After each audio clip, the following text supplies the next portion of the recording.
warahmatullahi wabarakatuh dan selamat siang teman-teman semuanya. Yang terhormat Ibu Sumardi SKM selaku dosen pengampu mata kuliah Hukum dan Perundangan Kesehatan serta teman-teman kelas 2023A yang saya banggakan. Baik, jadi di sini kami dari kelompok 4 akan mempresentasikan hasil kerja kelompok kami terkait Permenkes RI nomor 21 tahun 2021 pasal 13 tentang pelayanan kesehatan pada masa kehamilan. Yang pertama adalah regulasi Permenkes nomor 21 tahun 2021 pasal 13. Nah, di Permenkes regulasi ini menjelaskan mengenai pelayanan kesehatan masa hamil setiap kegiatan atau serangkaian kegiatan yang dilakukan sejak terjadinya masa konsepsi hingga melahirkan. Dilakukan sejak terjadinya masa konsepsi hingga sebelum mulai proses persalinan.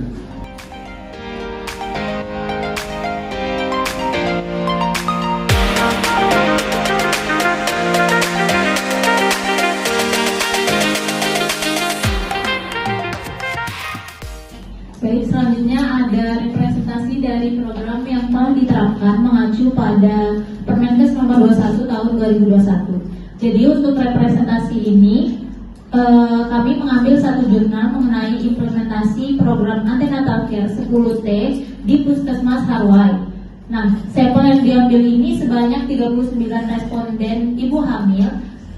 Lalu penelitian ini dilakukan untuk mengetahui keberhasilan implementasi dari program antenatal care 10T pada ibu hamil. Antenatal care ini adalah program untuk kunci kehamilan yang sehat. Jadi ini ada tabel hasil dari jurnal yang kami dapat. Untuk pemeriksaannya ini adalah program 10T yang dimaksud. Kemudian untuk hasil analisis yang didapat yaitu pelayanan yang diberikan sesuai dengan standar dan yang berkunjung sesuai dengan standar hanya sebanyak 4 responden ibu hamil dari total 39 responden ibu hamil. Kenapa angkanya sangat sedikit? Karena ibu hamil yang berkunjung itu kebanyakan tidak melakukan pemeriksaan antenatal care yang masih belum memenuhi standar kuantitas pemeriksaan standar kunjungan ibu hamil, yaitu 1 kali pada trimester pertama, 2 kali pada trimester kedua, 3 kali pada trimester ketiga. 10T yang diberikan itu belum optimal oleh petugas KIA karena sebagian petugas tidak memperhatikan SOP dalam bekerja. Bahkan pada hari-hari tertentu saat kunjungan ibu hamil itu sangat banyak, sedangkan bidan yang bertugas di ruang poli KIA ini terkadang hanya sendiri. Jadi pemberian pelayanan antenatal care ini hanya dilakukan pemeriksaan seadanya saja, tidak memenuhi 10T yang dimaksud ini. Selanjutnya adalah manfaat dan kelebihan. Nah, dalam kebijakan atau program yang mengacu pada Permenkes nomor 12 tahun 2021 pasal 13 ada 5, yaitu yang pertama peningkatan kualitas pelayanannya, di mana pada pasal ini menetapkan standar pelayanan kesehatan yang harus dipenuhi selama masa kehamilan. Ibu hamil tersebut nyaman gitu ke fasilitas kesehatan. Jadi aspek perlindungan kesehatan ibu dan bayi seperti imunisasi dan pemeriksaan kesehatan rutin. Nah, yang keempat yaitu pengetahuan dan keterampilan nakes, di mana pada pasal ini mempromosikan pelatihan dan pengembangan kompetensi bagi tenaga kesehatan yang terlibat dalam perawatan ibu hamil, yang pada gilirannya meningkatkan kualitas pelayanan selama kehamilan dapat meningkat dan mengurangi disparitas pelayanan di berbagai wilayah.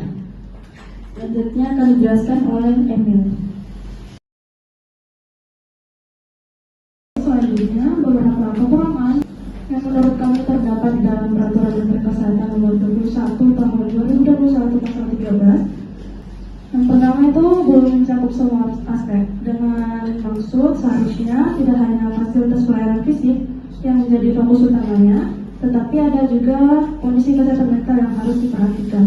Dan yang kedua, kurangnya detail implementasi dalam standar pelayanan, aksesibilitas, hingga kualitas sumber dayanya.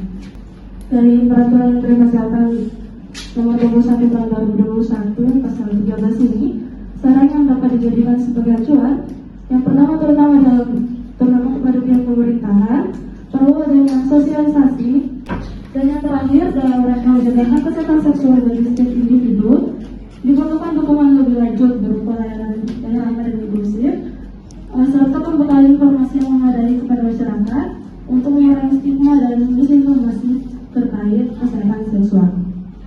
Baik, terima kasih dan selanjutnya saya serahkan kepada moderator. Yang bisa kita simpulkan dari presentator tadi itu adalah Permenkes nomor 21 tahun 2021 pasal 13 tentang pelayanan kesehatan masa hamil ini dapat memberikan pedoman kepada tenaga kesehatan, fasilitas kesehatan, dan juga memangku kepentingan dalam memberikan pelayanan kesehatan yang komprehensif dan berkelanjutan kepada ibu, bayi, dan juga perempuan. Atau lebih spesifiknya, peraturan ini dijadikan sebagai pedoman untuk kemudahan dalam menjangkau pelayanan kesehatan untuk ibu hamil agar mengatasi tingginya angka ini. Mungkin sekian presentasi dari kelompok kami. Kalau ada yang masih dibingungkan, silahkan bertanya. Baik, izin bertanya, saya Nasu dari kelompok 7. Di sini saya mau nanya terkait apakah tersedia layanan konseling gizi dan juga kesehatan mental untuk ibu hamil. Itu aja sih. Terima kasih. Menjawab pertanyaan dari Nasla, yaitu saya akan menjawab yang berkaitan dengan program gizi untuk ibu hamil. Tentu pasti ada dapat biasanya itu di fasilitas kesehatan, biasanya atau di puskesmas, di rumah sakit, itu kan pasti ada ahli gizinya ya. Nah, nanti biasanya ibu hamil itu bisa berkonsultasi dengan yang ahli. Terus bisa juga biasanya di puskesmas itu ada konseling gratisnya. Oke, jadi untuk yang masalah kesehatan mental pada ibu hamil, tadi kan kita udah lihat sendiri di Permenkes RI nomor 21 tahun 2021 itu kekurangannya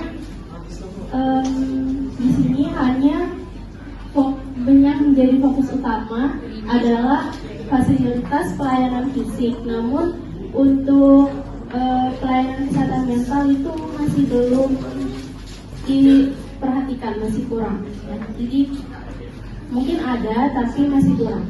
Sekian dari saya, terima kasih.